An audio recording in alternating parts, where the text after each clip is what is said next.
ना पाइब हम अकेला, राजा जी हमके मेला घुमा दी। लागल बा लालसा पूरा दिन, राजा जी हमके मेला घुमा दी। सुनी सजनावा मानी कहनावा, खैरा माई के करे जाई पूजा नावा। जाए न पाइब हम अकेला, राजा जी हमके मेला घुमा दी। लागल बा लालसा पूरा दिन, राजा जी हमके मेला घुमा दी।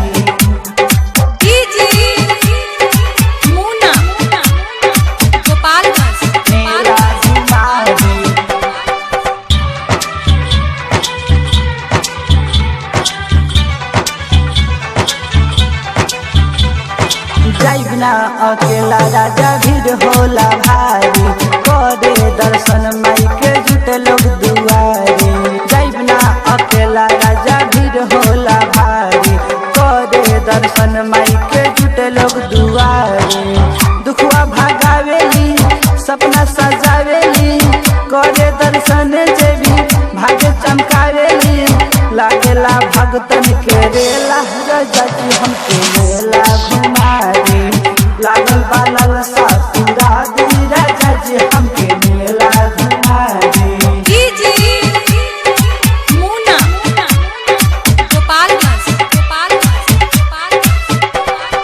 मेला घुमा दी, मेला घुमा दी। बात मानी सैया हमके मेला घुमा दी। लागेला सुंदर का दुन हमके देखा दी। बात मानी सैया हमके मेला घुमा दी।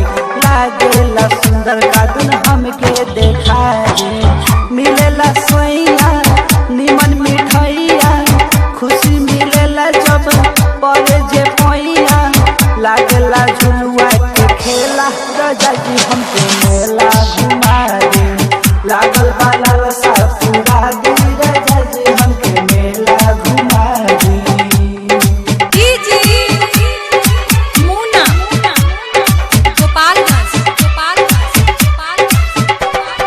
मेला घुमा दी, मेला घुमा दी। राइटर विनोद मंडल मानी कहनावा, खैरा माई के चुनरी चढ़ाइबे सजनावा। राइटर विनोद मंडल मानी कहनावा, खैरा माई के चुनरी चढ़ाइबे सजनावा। हो रब नरियालावा, खुश होई मानावा, भरती है खैरा माई गोदी अंगनावा।